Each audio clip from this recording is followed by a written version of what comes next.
Monsoon फिर करेगा खेल, करने वाला है जोरदार वापसी। बंगाल की खाड़ी में बड़ी हलचल, बारिश तूफान से रहे सावधान। देश भर में एक बार फिर मौसम पलटी मारने को तैयार है।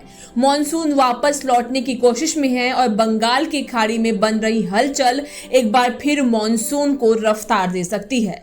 पहाड़ों से लेकर दिल्ली राजस्थान तक फिर आसमान से कहर बरस सकता है। इस वीडियो में जाने क्या है मॉनसून की चाल, देश में कब बदलेगा मौसम का मिजाज। उत्तर पूर्वी बंगाल की खाड़ी में आज 22 तारीख को एक और निम्न दबाव का क्षेत्र बन गया है और पूर्वी मध्यम सटे हुए उत्तर बंगाल की खाड़ी में 25 सितंबर के आसपास एक और कम दबाव का क्षेत्र बनने की संभावना है। तो ये जो बंगाल की खाड़ी की हलचल है, ये अभी जो हमारा दक्षिण पश्चिमी मानसून वापस लौटना चाह रहा है, तो उसको वापस लौटने में थोड़ी दिक्कत कर रहा है, क्योंकि दक्षिण पश्चिमी हवाएं जब तक उत्तर भारत तरफ आती रहेंगी तो ये उत्तर पश्चिमी हवाएं आने में थोड़ी सख्ताएंगी। यही स्थिति अभी बनी हुई है। जब आज भी पूरे देश में 3 हवाओं के चक्रवाती संचरण बने हुए हैं, एक निम्न दबाव का क्षेत्र बना हुआ है और एक ट्रफलाइन भी है। एक ट्रफलाइन बनी हुई है जो उड़ीसा से लेके और अरब सागर की तरफ जा रही है। तो जब इतनी मौसमी प्रणालियां पूरे देश में बनी हैं, तो ये जरूर हो सकता है कि हमारा जो मानसून वो वापसी में थोड़ी देरी हो जाए।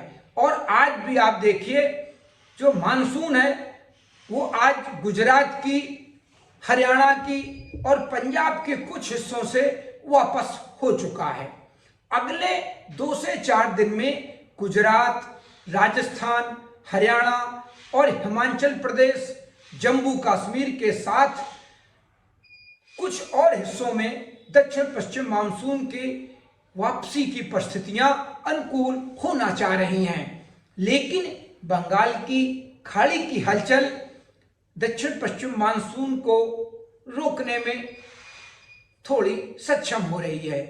यही स्थितियां अगर आगे रहीं और एक निम्न दबाव का क्षेत्र फिर बना, तो आप ये अच्छी तरह समझ लीजिए कि दक्षिण पश्चिम मानसून अगर वापसी कुछ हिस्सों से और हो गया, तो कहीं ना कहीं वापसी पर ब्रेक लगने की भी संभावना बनी रहेगी।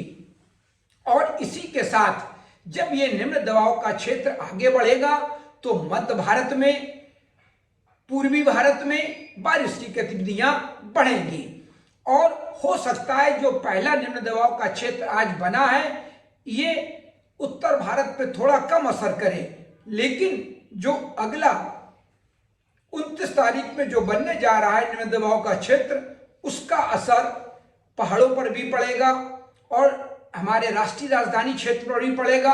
राजस्थान तक भी इसका असर पड़ सकता है और मध्य प्रदेश पर भी पड़ने की संभावना है। लेकिन अभी जो परिस्थितियां बनी हुई हैं, उन परिस्थितियों के आधार पर पूरा उत्तर भारत, थोड़ा उत्तराखंड का थोड़ा इलाका छोड़ के और हमारे उत्तर प्रदेश के नेपाल के जरिए और तराई के जरिए जो अभी भी दक्षिण पश्चिम मानसून की हवाएं नमी लेकर उत्तराखंड में आ रही हैं, तो उसकी वजह से कुछ इलाकों में थोड़ी हल्की बारिश होने की संभावना भी बनी रहेगी। लेकिन हमारा जो राजस्थान है, जो हरियाणा है, उसी के साथ हमारा जो पूरा एनसीआर है, राष्ट्रीय राजधानी क्षेत्र है, उत्तर प्रदेश है और कुछ बुंदेलखंड और बुंदेलखंड से मध्य प्रदेश के लगे हुए जिले, यहाँ पर शुष्क मौसम रहने की पूरी संभावना है, क्योंकि अभी भी एटमॉस्फेयर में थोड़ी नमी की मात्रा आ रही है और नमी भी है। तो उसकी वजह से जो हाई क्लाउड हैं वो आते जाते रहेंगे और कहीं कहीं थोड़े बादल भी दिखाई पड़ सकते हैं और किन्हीं किन्हीं छिटपुट रूप से किन्हीं इलाकों में हल्की बौछारें स्थानीय रूप से या बूंदाबांदी होने की संभावना भी जब तक दक्षिण पश्चिम मानसून रहता है बनी रहती है।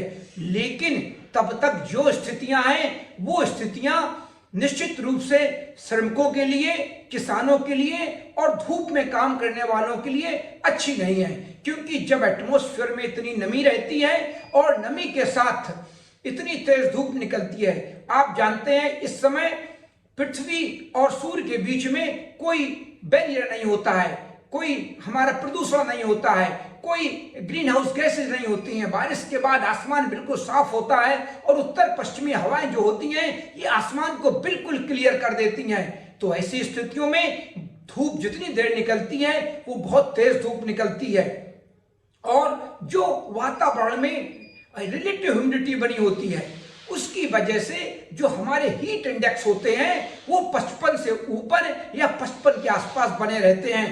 और जब इतने हीट इंडेक्स होते हैं तो ये निश्चित रूप से मानव स्वास्थ्य पर प्रतिकूल प्रभाव डालने वाले होते हैं। मुझे बरसात की झीनी झीनी फुहारें मिले ना मिले, हमें पावस की उमस चाहिए। जी हां, मैं किसान हूं, क्रांति बीज बोना चाहता हूं। मुझसे अभी सावन भादों, क्वार कार्तिक या फागुन की बातें मत करो। मैं आषाढ़ की पहली बारिश में भीगकर ठहरी हवा में उमस से आकुल व्याकुल होना चाहता हूं।